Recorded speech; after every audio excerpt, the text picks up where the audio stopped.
Good morning students, today we are going to solve another question of investment multiplier. ठीक है, ये question क्या कहता है कि in an economy the entire increase in income is spend on consumption, what will be the value of multiplier. ठीक है, यानी कि हमें के फाइंड आउट करना है। ठीक है, मल्टीप्लायर हमें फाइंड आउट करना है एंड हमें क्या बोला है कि the entire increase in income, यानी कि पूरा का पूरा जो चेंज इन इनकम है वो अपन ने स्पेंड कर दिया कंजम्पशन में। यानी कि क्या हो गया कि change in income is equals to change in consumption हो गया, राइट। इसका मतलब आपने जितनी भी इनकम करी पूरी कंज्यूम कर ली, यानी कि सेविंग्स क्या हो गई, ज़ीरो हो गई। ठीक है, और ये सिचुएशन हमें पता है कब बनती है, MPC जब 1 होता है।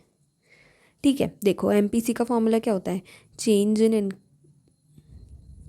MPC का फॉर्मूला क्या हो जाएगा, change in consumption upon change in income होता है। ठीक है,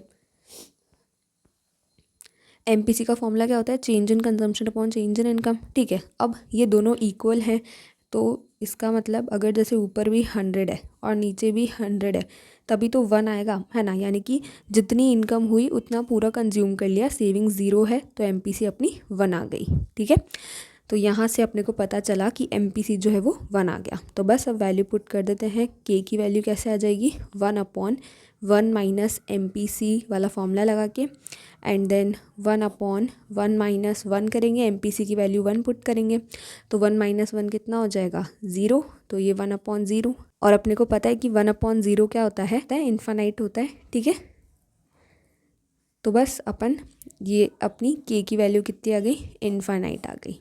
तो अब एक ये सेकंड क्वेश्चन देखो, ये क्वेश्चन जो है CBSE 2024 यानी पिछले साल में आया हुआ है। ठीक है, 5811 वाले सेट में। ठीक है, ये क्वेश्चन क्या कहता है कि suppose for a hypothetical economy C is equals to 100 plus 0.75y where C is equals to consumption and y is equals to income. ठीक है, ये अपने को एक कंजम्पशन फंक्शन दे दिया।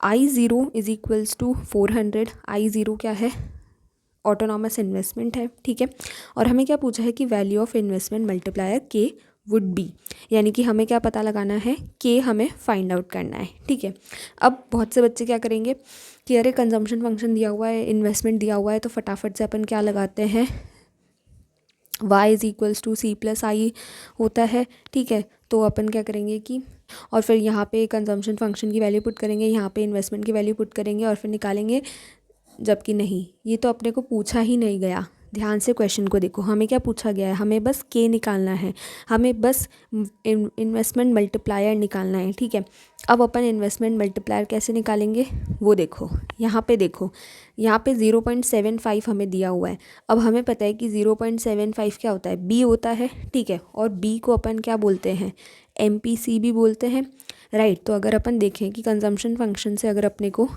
MPC की वैल्यू मिल गई तो वो कितनी है, 0.75 है, राइट। तो ये MPC अपने को 0.75 दे दिया, राइट। तो बस अब वैल्यू पुट कर देंगे और के फॉर्मूले में के निकाल लेंगे अपन। ठीक है, so K is equals to 1/1 minus MPC होता है, राइट। तो अपन वैल्यू पुट करते हैं, के इज इक्वल्स टू 1/1 माइनस 0.75। अब 1 में से 0.75 गया तो कितना आ जाएगा, 0.25। सो के इज इक्वल्स टू 1/0.25। ठीक है, पॉइंट हटाएंगे, ऊपर 2 0 आ जाएंगे। सो के इज इक्वल्स टू 100/25। ठीक है, अब 25 की टेबल में 100 4 टाइम्स जाता है तो के अपना कितना आ गया, यहाँ से 4 आ गया। ठीक है, और ये क्वेश्चन जो है CBSE ने कितने मार्क्स का पूछा था, 1 मार्क का क्वेश्चन है ये। ठीक है, तो हम कौन सा आंसर टिक करके आएंगे, के इज इक्वल्स टू 4 वाला। ठीक है, मिलते हैं नेक्स्ट क्वेश्चन में, थैंक यू।